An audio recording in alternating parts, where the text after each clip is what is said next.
parlementaire, ça ne sera pas facile pour Joseph Kabila. Par exemple, ça sera pour la première fois dans l'histoire politique de notre pays un ancien président de la République, sénateur à vie, et le procureur, pardon, l'auditeur général des forces armées de la République démocratique du Congo a fait le réquisitoire, demandé donc au Sénat d'élever les immunités parlementaires des sénateurs à vie à Joseph Kabila. Qu'est-ce qui va se passer aujourd'hui, très chers téléspectateurs? La question reste pendante parce que, en tout cas aujourd'hui, nous allons vivre pour la première fois dans l'histoire politique de notre pays, comme je venais de le dire, la levée des immunités parlementaires du sénateur à vie. Il est le premier sénateur à vie parce que juste après avoir quitté ses fonctions de président de la République, et il est d'office sénateur à vie, Joseph Kabila, qui serait impliqué dans l'agression dont est victime notre pays au travers du La séance est reprise. Honorables sénatrices, honorables sénateurs et chers collègues, bon après-midi à tous. Et au nom du bureau, je voudrais présenter les excuses pour le retard pris dans le début de cette séance. Et par la même occasion, je voudrais rappeler qu'au cours de la séance du vendredi 2 mai dernier, j'ai annoncé la réception par le bureau de 2 réquisitoires. L'un concerne l'ancien président de la République, Kabila Kabange Joseph, sénateur à vie, et l'autre, le sénateur Lingepo Molonga Michel, notre collègue. Avant de les examiner, nous devons les inscrire à l'ordre du jour et l'Assemblée va se prononcer quant à ceux qui sont pour cette inscription, qui sont contre, qui s'abstiennent. L'examen de ces réquisitoires est inscrit à l'ordre du jour de nos travaux. Ainsi, les travaux de ce jour se présentent comme suit. 1.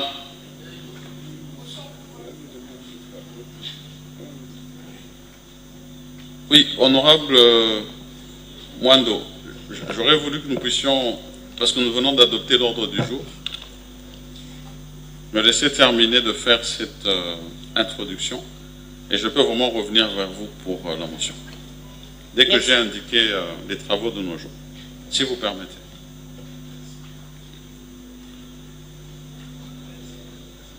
Ainsi, nos travaux de ce jour se présentent comme suit.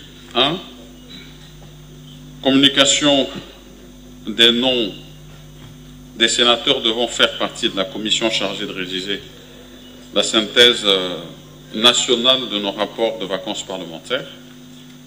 2. La question orale avec débat du sénateur Patrice Pongwembouyou, adressé à la ministre de l'Enseignement supérieur et universitaire relative à la politique nationale d'amélioration de la qualité de l'enseignement. 3. Examen des réquisitoires du procureur général près la Cour de cassation afin d'autoriser les poursuites contre le sénateur Lingepo Molonga Michel, ainsi que le réquisitoire de l'auditeur général près la Cour militaire afin d'autoriser la levée d'immunité et les poursuites contre M. Kabila Kabange Joseph, sénateur à vie. Et avant de procéder à la lecture du procès verbal, je vais revenir maintenant vers notre collègue, la sénatrice Mwando, qui voulait intervenir par motion. Merci, Honorable Président. Honorable Président, j'interviens par motion de procédure. À l'ordre du jour, il est aligné que nous devons parler du statut de l'ancien chef de l'État. Honorable Président, en son article 224 du règlement intérieur du Sénat,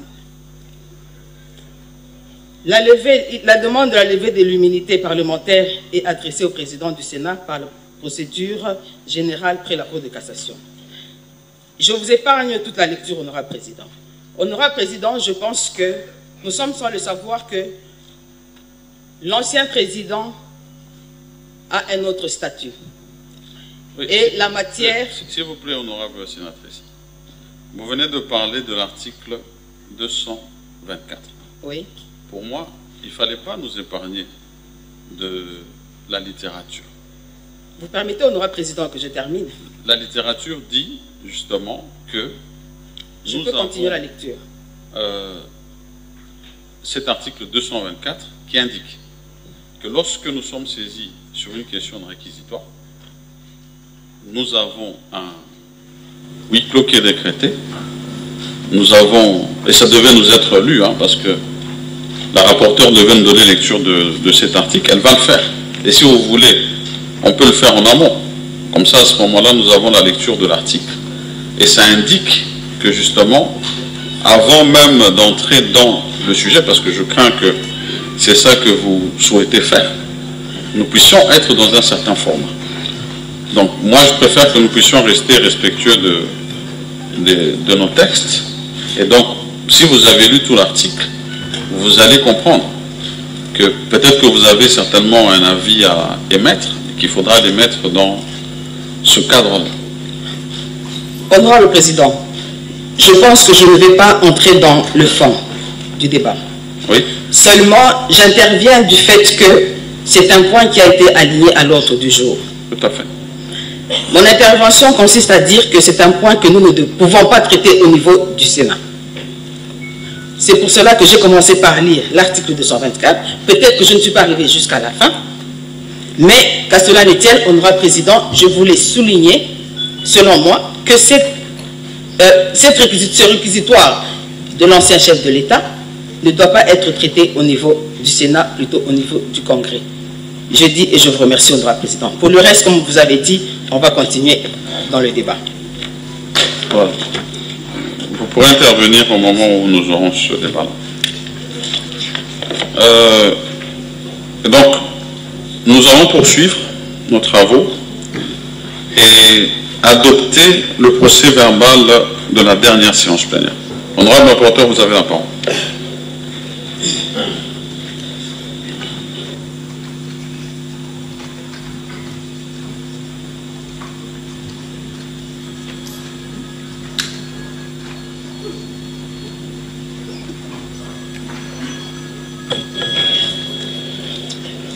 Procès verbal numéro 6 de la séance plénière du mercredi 7 mai 2025. De la reprise. La séance suspendue le vendredi 2 mai courant est reprise ce mercredi 7 mai 2025 à 14h25 dans la salle des conférences internationales du Palais du Peuple sous la présidence de M. Jean-Michel Samalukonde Kyenge, président du Sénat. Sur 109 membres qui composent le Sénat, 84 membres sont présents, 10 membres sont excusés, et il y a la liste en annexe, 15 membres sont absents, avec la liste en annexe. Du déroulement des travaux. L'Assemblée plénière inscrit à l'ordre du jour la question orale avec débat du sénateur Vunabandi Kanamihigo Célestin, ainsi que celle du sénateur Pungwembuyu Luyongola Patrice. Le président précise que la question orale du sénateur Pungwe sera examinée ultérieurement. Ensuite, le procès verbal de la dernière séance est adopté avec un amendement consistant au remplacement de la ville de Marrakech par celle de Rabat comme lieu de la récente mission du président. Poursuivant ces travaux, l'Assemblée plénière aborde l'ordre du jour comprenant deux matières. 1. Examen et adoption du rapport de la Commission politique, administrative, juridique et droits humains relatif à la validation des pouvoirs des sénateurs élus des provinces du Kwilu, du Nord Ubangi et du premier suppléant du sénateur Lumanu Mulenda Bonasefu Adolphe. Après le mot introductif du président de la commission, son rapporteur donne lecture du rapport. Au cours du débat qui s'ensuit, les sénateurs Mouti Massakrini Herman, Mbingo Mvula Hubert, Gebanga Tarangutoro Norbert et Bokechu Bofili Jean-Paul expriment notamment quelques observations de forme, lesquelles seront acceptées par la Commission. Après clôture du débat, l'Assemblée plénière adopte le rapport de la Commission et valide les pouvoirs de 9 nouveaux membres du Sénat. Il s'agit de, pour la province du Kwilu, Bakiele Meso Marianne, Itundala Asang Willy, Labila Nkalim Papi, Mabaya Gizi Amin Jean Philbert. Pour la province du Nord Ubangi, Balebila Basile, Kobanga Ngambila Michel, Mobutu Giala Kassa Albert Philippe, Ngako Mbilisi Anastasie et Lumanu Niembo Hervé, premier suppléant.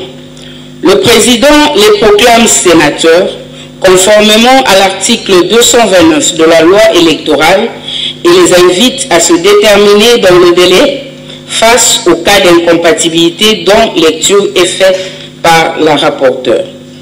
2. Question orale avec débat du sénateur Célestin Vunabandi Kanamiligo adressée à M. Kizito Pakabomba, ministre des Mines, relative à la problématique du gel des gisements et la prise en compte des intérêts des populations riveraines dans les projets miniers.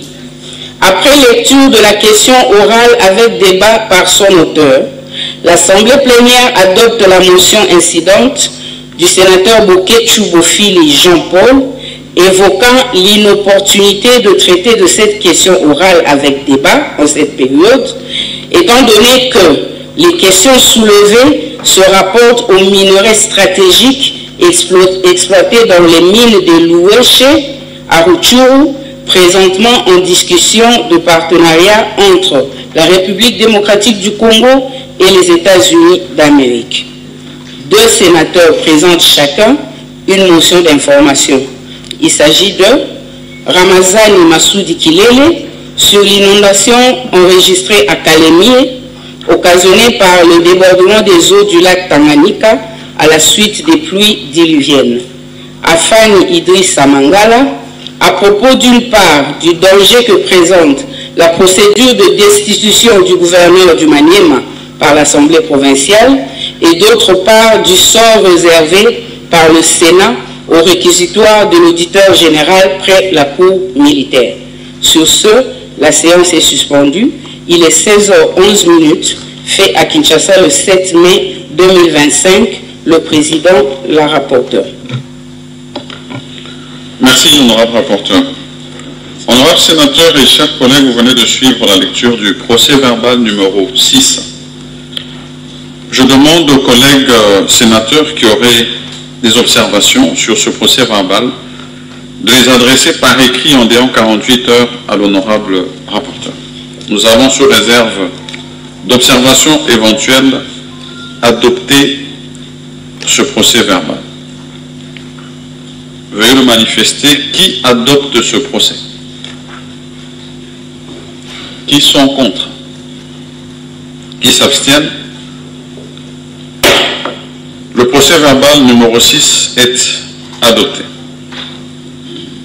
À présent, je demande au rapporteur adjoint de communiquer à l'Assemblée plénière la liste des sénateurs devant faire partie de la commission chargée de rédiger la synthèse nationale des rapports des vacances parlementaires.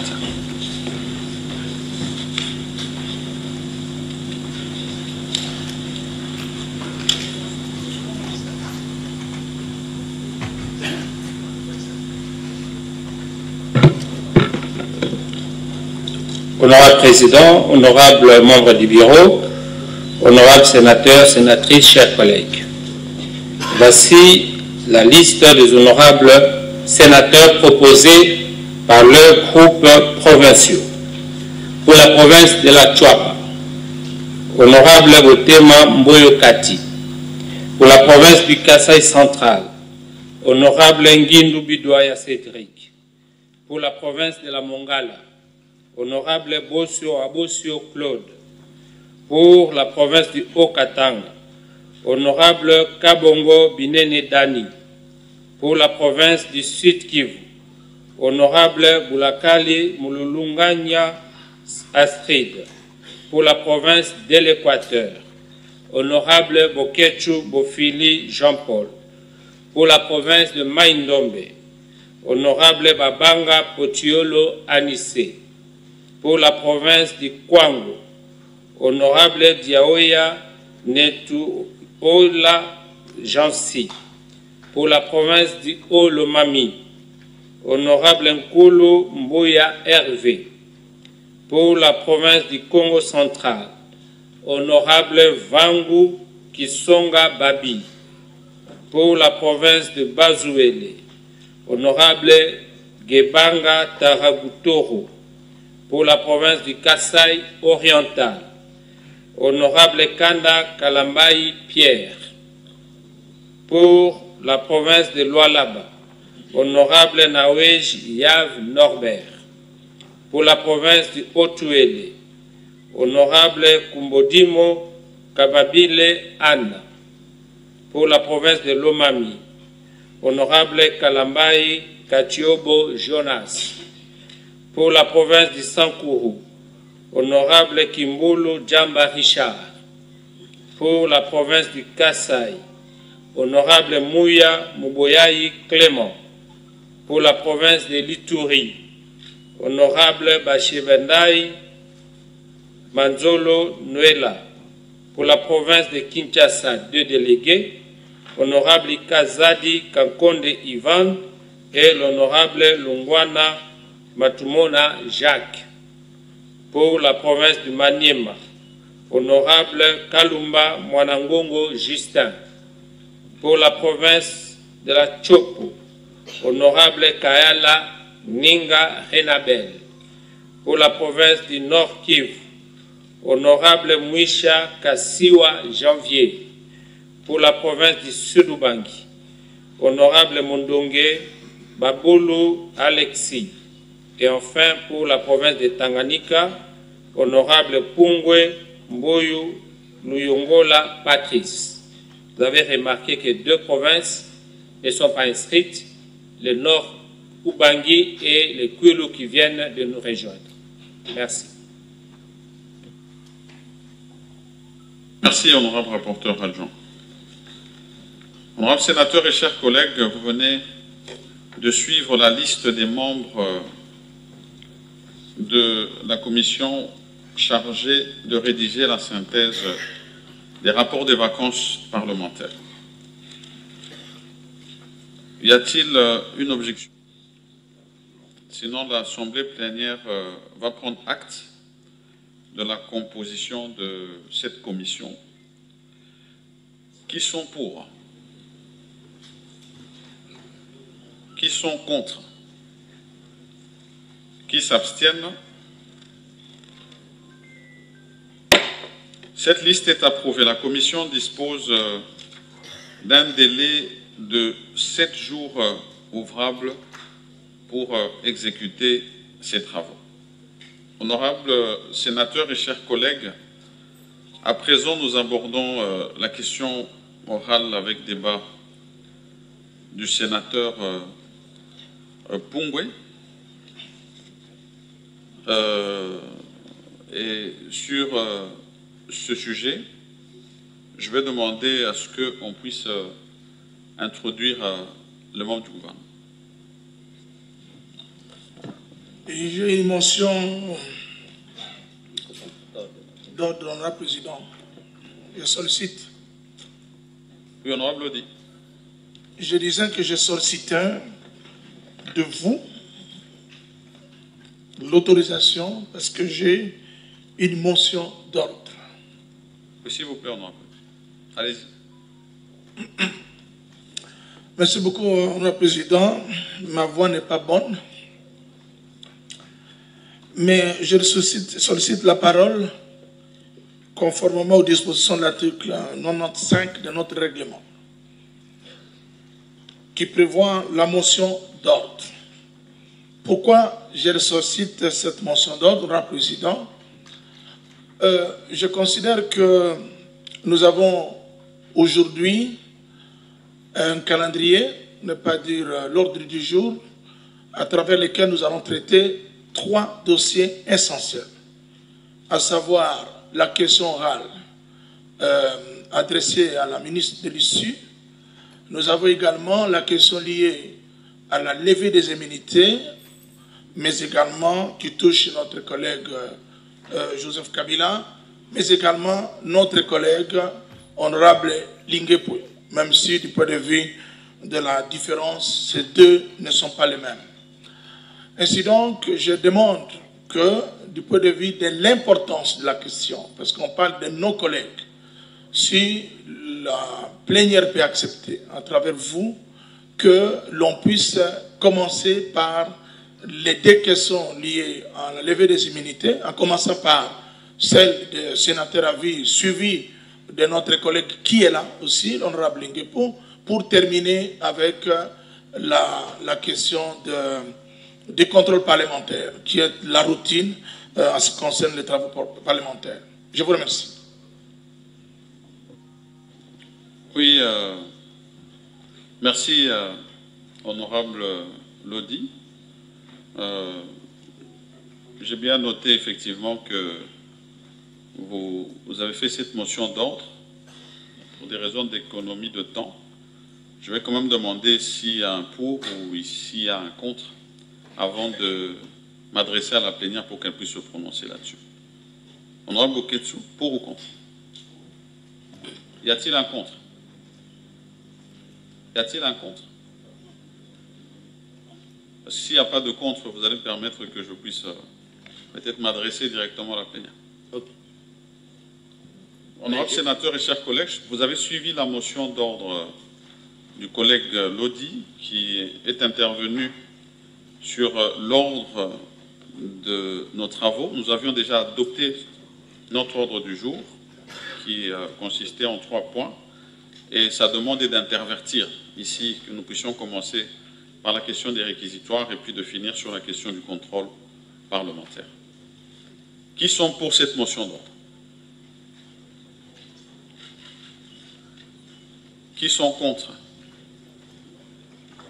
Qui s'abstiennent? La motion d'ordre du collègue Lodi est adoptée.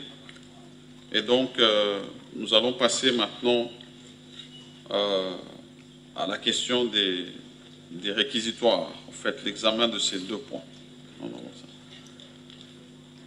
Mais comme je l'avais annoncé au cours de la séance du vendredi dernier, et comme je l'ai rappelé aujourd'hui, nous allons annoncer comment procéder. L'honorable rapporteur donnera successivement lecture des alinéas de l'article 224, alinéa 2 du règlement intérieur, ainsi que des articles 107, alinéa 2 de la Constitution, des articles 11, points 24 et 25 de la Constitution.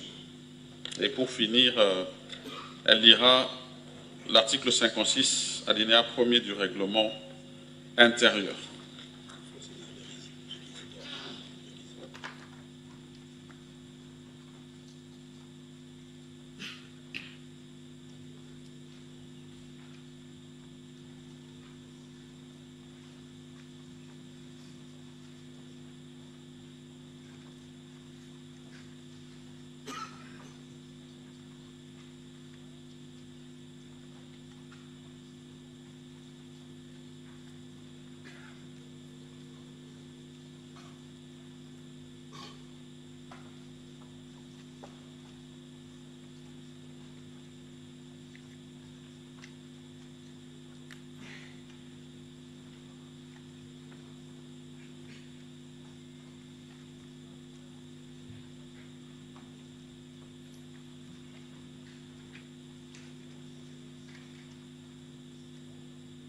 Là, il suffit de mieux les interpréter et pour qu'il n'y ait pas d'ambiguïté. Oui, on le saura tout à l'heure.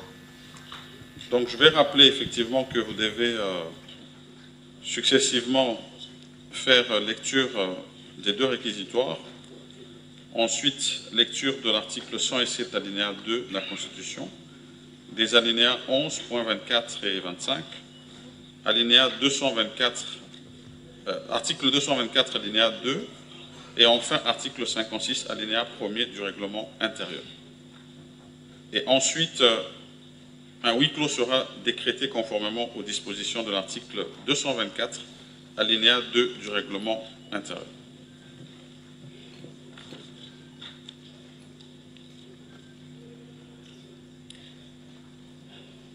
Réquisitoire de Monsieur le procureur général près la Cour de cassation aux fins d'obtenir l'autorisation de l'instruction contre le sieur Lingué Pomichel, sénateur. À l'honorable président du Sénat, aux honorables membres du bureau, Palais du peuple Kinshasa Lingwala. Honorable président, honorables membres du bureau, conformément aux articles 53 alinéa 3.1 de la Constitution de la République démocratique du Congo du 18 février 2006, tel que modifié par la loi numéro 11-002 du 20 janvier 2011 portant révision de certains articles de la Constitution et 75 de la loi organique numéro 13/010 du 19 février 2013 relative à la procédure devant la Cour de cassation, le procureur général près cette Cour a l'honneur de vous adresser le présent réquisitoire aux fins d'obtenir l'autorisation de l'instruction à charge du sieur Lingué Pomichel, sénateur. Des faits. Par sa lettre plainte numéro PMB/CAB-AV, sénateur Lingué Pomichel, élu de la circonscription de la Mongala. D'après cette plainte, depuis le 8 mars en cours, un audio du sénateur Lingué Pomichel, diffusé dans plusieurs chaînes dont la radio Top Congo FM, accuse M. Élisée Bokumwana Bazangu d'avoir détourné les fonds destinés au projet PEDEL 145 territoires à travers les structures Solidarité Congolaise, SOCO, en partenariat avec le Programme des Nations Unies pour le développement PNUD et dans l'exécution de certains ouvrages dans la province de la Mongala, à travers également la COPEC, structure chargée de la paie des fonctionnaires dans la province de la Mongala. D'après le plaignant, ces faits de l'accusé devraient amener le secrétaire permanent de l'Union sacrée de la Nation à retirer le plaignant du nouveau présidium. Il a félicité tous ceux qui avaient été nommés dans le présidium et il a demandé au président, secrétaire permanent, de revoir la répartition par la province de la Mongala, je crois que c'est pour la province de la Mongala, d'autant plus que la personne qui a été désignée, la personne désignée premier, c'est le plaignant Élisée Bokumwana, pose problème dans l'exécution du projet de 145 territoires, dans la construction de la résidence du président de la République et dans le paiement des enseignants de la Mongala au travers de ces structures. Pour lui donc, cette province qui a voté massivement le président de la République mérite mieux que Élisée Bokumwana. Il a demandé que le plaignant soit mis à l'écart et qu'une autre personne représente la province parce qu'il a des comptes à rendre à Mongala. Pour M.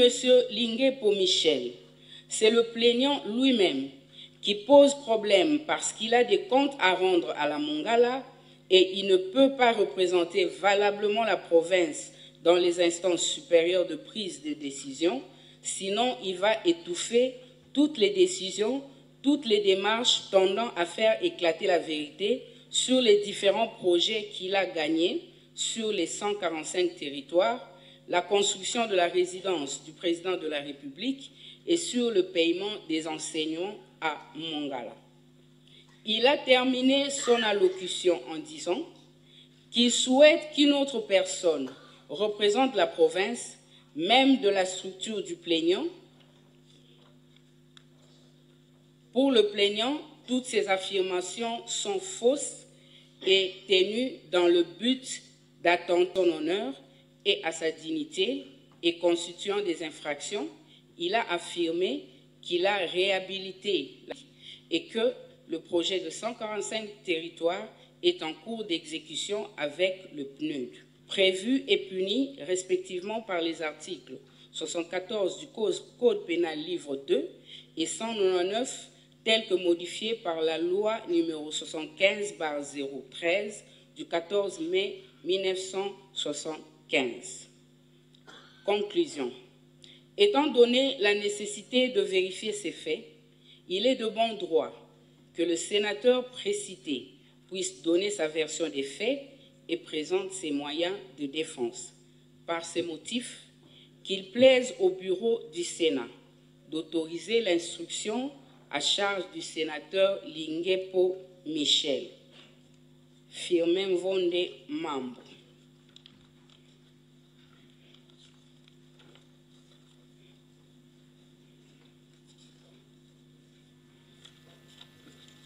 Merci, honorable rapporteur. Vous pouvez poursuivre.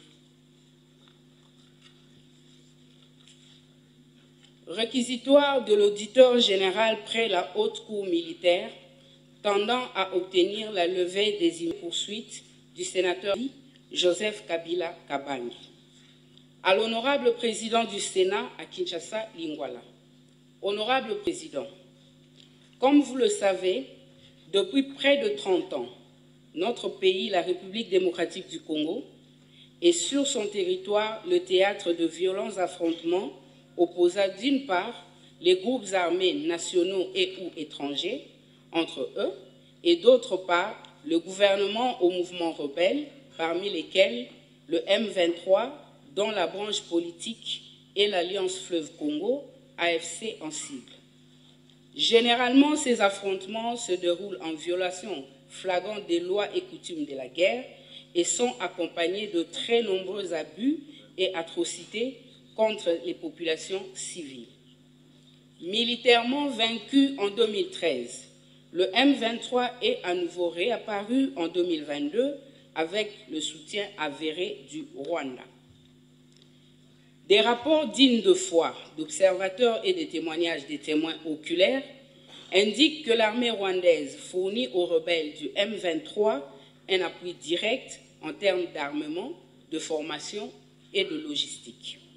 Au plan interne, un faisceau de preuves indique nettement que la coalition M23/AFC bénéficie également du soutien de M. Joseph Kabila Kabange, sénateur à vie. Fort de ce soutien, la coalition précitée sème morts, massacres et pillages dans les provinces du Nord Kivu et du Sud Kivu. Ne pas tirer toutes les conséquences en droit des comportements ostensiblement affichés par le sénateur à vie précité constituerait une violation flagrante de la Constitution qui stipule en son article 12 que tous les Congolais sont égaux devant la loi. Notre demande d'autorisation de poursuite est fondée sur les dispositions constitutionnelles et légales ci-après. Article 104, alinéa 7, 107, alinéa 2 et 153 de la Constitution de la République démocratique du Congo du 18 février 2006, tel que modifié par la loi numéro 11/002 du 20 janvier 2011 portant révision de certains articles de la Constitution. Article 120B de la loi numéro 023/2002 du 18 novembre 2002 portant Code de justice militaire. Article de la loi numéro 18/021 du 26 juillet 2018 portant statut des anciens présidents de la République élus. Article 76 alinéa 1er de la loi organique numéro 13/010 du 19 février 2013 relative à la procédure devant la Cour de cassation. Et enfin, l'article 6 de l'ordonnance numéro 21/016 du 3 mai 2021 portant mesures d'application de l'état de siège sur une partie du territoire de la République démocratique du Congo. L'article 153 de la Constitution attribue à la Cour de cassation la compétence pénale pour les actes infractionnels commis par les membres de l'Assemblée nationale et du Sénat pendant l'exercice de leurs fonctions. Mais lorsqu'ils commettent des actes prévus et punis par le Code pénal militaire, ils relèvent de la compétence de la Haute Cour militaire en vertu de l'article 120B de la loi numéro 023/2002 du 18 novembre 2002 portant Code de justice militaire. Dans le cas du sénateur à vie Joseph Kabila Kabange, votre saisine tendant à obtenir l'autorisation d'engager à son encontre des poursuites pour des faits ci-dessous décrits se justifie non pas parce qu'il était président de la République, mais parce qu'il est sénateur. De l'exposé des faits. Militairement vaincu en décembre 2013 et cantonné en Ouganda, le M23 s'est mis à se réorganiser et à recruter au cours de la période allant de 2017 à 2021. Pour ce faire, il a bénéficié du soutien avéré des forces de défense du Rwanda, RDF, en sigle, et des mercenaires de diverses nationalités. Au niveau interne, plusieurs éléments de preuve ont bénéficié qu'il bénéficie également du soutien de M. Joseph Kabila Kabange, sénateur à vie. En effet, interrogé, M. Eric Nkuba a déclaré avoir, le 15 mai 2023, à Kampala, entendu que le sénateur à vie précité conversait avec Corneille Nangaa. Il soutenait au cours de leur entretien que le Rwanda avait un plan visant l'assassinat de son Excellence Félix-Antoine Tshisekedi Tshilombo, président de la République démocratique du Congo. Mais lui avait conseillé au Rwanda la non-exécution du dit plan qui allait faire de la victime un héros national. Il fallait plutôt le chasser du pouvoir par un coup d'État. Toujours lors de son interrogatoire, le même Eric Nkuba a déclaré sans peur d'être contredit que le sénateur à vie, Joseph Kabila Kabange, était en contact soutenu avec Corneille Nangaa. Alors que des présomptions graves, précises et concordantes de collaboration avec la coalition AFC/M23 pèsent sur sa personne, le sénateur à vie prénommé a affirmé, en date du 23 février 2025, au cours d'une interview accordée au journal Sunday Times en Afrique du Sud, que le mouvement terroriste AFC/M23 représente les aspirations du peuple congolais et que c'est à tort que le gouvernement de la République démocratique du Congo le présente comme un groupe anarchique, une marionnette d'un État sans revendication légitime.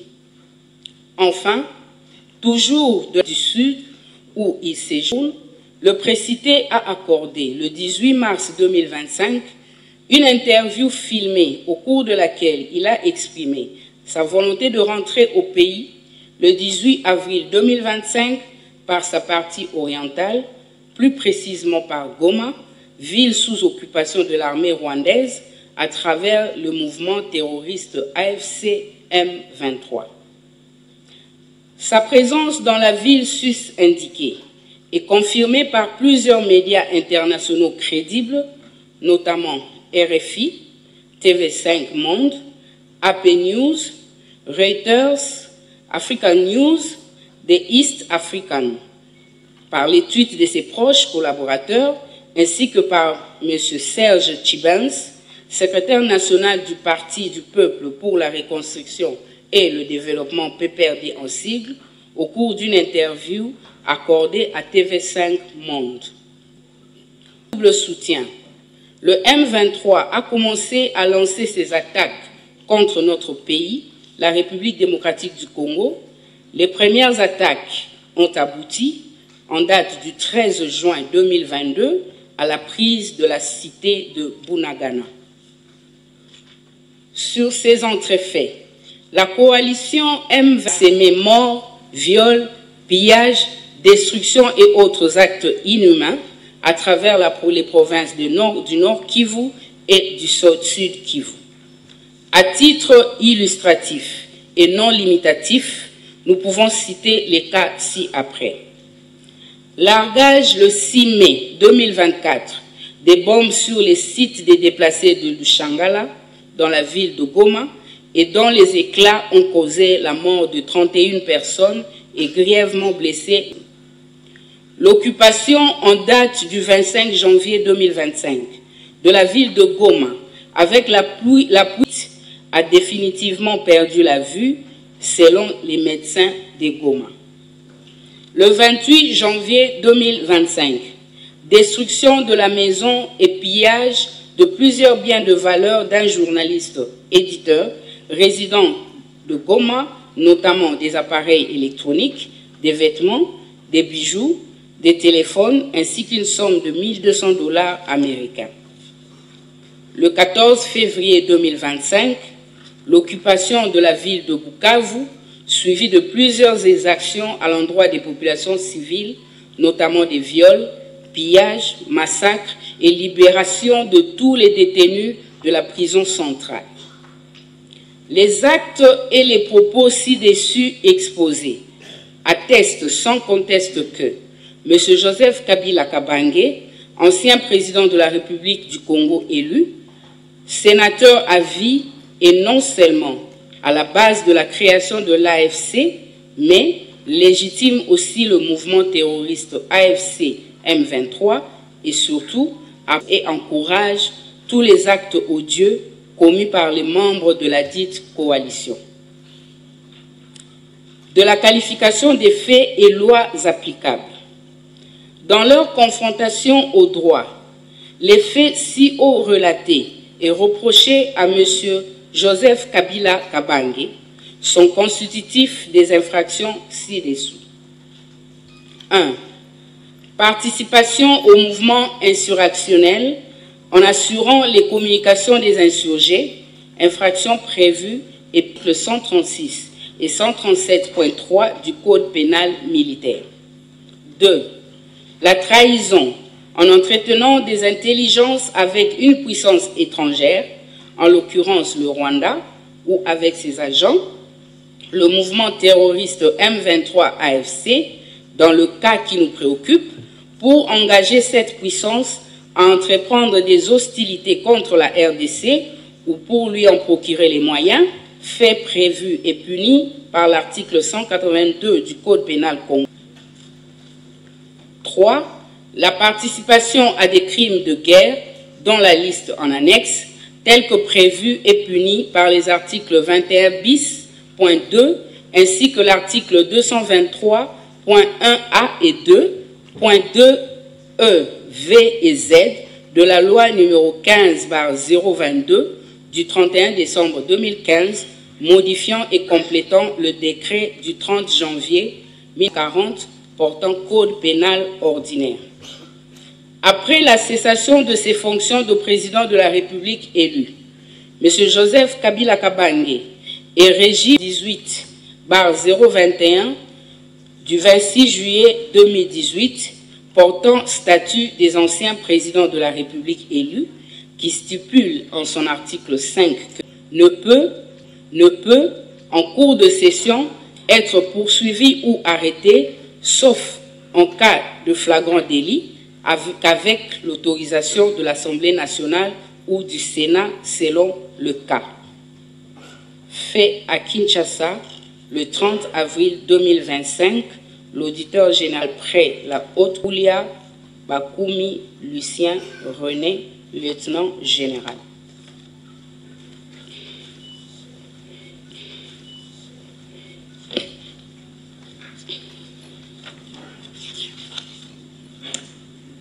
Article 107 de la Constitution, alinéa 2. Aucun parlementaire ne peut en cours de session être poursuivi ou arrêté, sauf en cas de flagrant délit, qu'avec l'autorisation de l'Assemblée nationale ou du Sénat selon le cas. Article du règlement intérieur. Article 11. L'Assemblée plénière est compétente pour délibérer sur toutes les matières relevant des pouvoirs et des attributions, notamment, point 24, autoriser les poursuites judiciaires contre les sénateurs, point 25, lever les immunités parlementaires des sénateurs. Article 224, alinéa 2. En cours de session, pour toute demande d'autorisation aux fins d'instruction, de poursuite, de levée de l'immunité parlementaire ou de suspension des poursuites déjà engagées à charge d'un sénateur, l'Assemblée plénière, après des...